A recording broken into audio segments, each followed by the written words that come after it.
রথ খুনে বিস্ফোরক দাবি অর্জুন সিং এর। দেবরাজ সুমিতকে ঘিরে বড় অভিযোগ বিজেপি বিধায়কের। সঙ্গে টাকা পাচার এবং বিদেশ সফর নিয়ে চাঞ্চল্যকর দাবি। অর্জুনের মন্তব্যে ফের উত্তপ্ত রাজ্য রাজনীতি। যা বলেছেন, ঘুম উড়েছে একাধিক তৃণমূল নেতা মন্ত্রীর।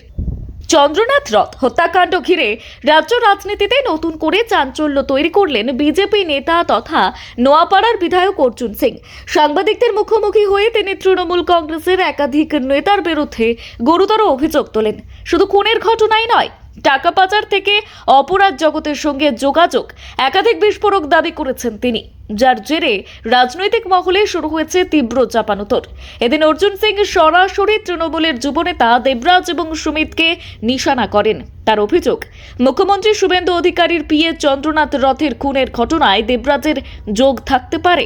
বিজেপি বিধায়কের দাবি, দেবরাজের অপরাধ জগতের সঙ্গে পুরনো যোগাযোগ রয়েছে এবং সেই কারণেই এই ঘটনার পেছনে তার ভূমিকা থাকতে পারে।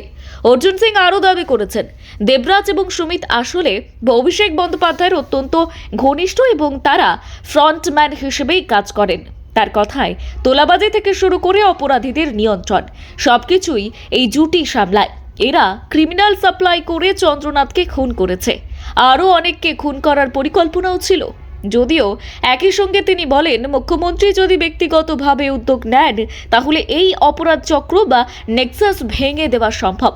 তদন্তকারী সংস্থা সিবিআইকেও এদিন সরাসরি বার্তা দেন অর্জুন সিং। তিনি দাবি করেন, দেবরাজের সঙ্গে পার্থ ভৌমিক এবং সুমিতের ঘনিষ্ঠ যোগাযোগ রয়েছে। পাশাপাশি সুমিত আবার অভিষেক বন্দ্যোপাধ্যায়েরও ঘনিষ্ঠ মহলের লোক বলেই অভিযোগ করেন তিনি।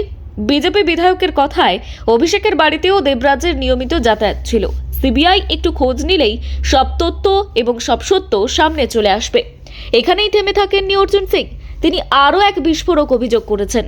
জানিয়েছেন, দেবরাজ এবং তার স্ত্রী নিয়মিত বিদেশ সফরে যেতেন, আর সেই বিদেশ সফরের উদ্দেশ্য ছিল অভিষেক বন্দ্যোপাধ্যায়ের টাকা বিদেশে পাচার করা। যদিও এই অভিযোগের পক্ষে কোনো রকম প্রমাণ তিনি দিতে পারেননি। তৃণমূলের বর্তমান সাংগঠনিক পরিস্থিতি নিয়েও কটাক্ষ করেন নোয়াপাড়ার বিধায়ক।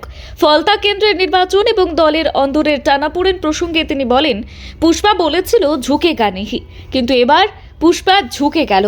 এরপরেই আরও কড়া আক্রমণ শানিয়ে অর্জুন সিং বলেন, পুষ্পাকে বহিষ্কার করে লাভ নেই। সবার আগে মমতা বন্দ্যোপাধ্যায় এবং অভিষেক বন্দ্যোপাধ্যায়কে বহিষ্কার করা উচিত। এরা যে পরিমাণ দুর্নীতি করেছে তাতে সিপিআইএম এর থেকেও নিচে নেমে গিয়েছে। পুলিশ প্রশাসন নিয়েও তীব্র ক্ষোভ উগরে দেন তিনি। তার দাবি, তৃণমূল দলটাই চলত পুলিশের ভরসায়। সরকারে ছিল বলেই দলটা টিকে ছিল, এখন পুরো দলটাই ভেঙে পড়বে। ব্যুরো রিপোর্ট, গলসি বার্তা।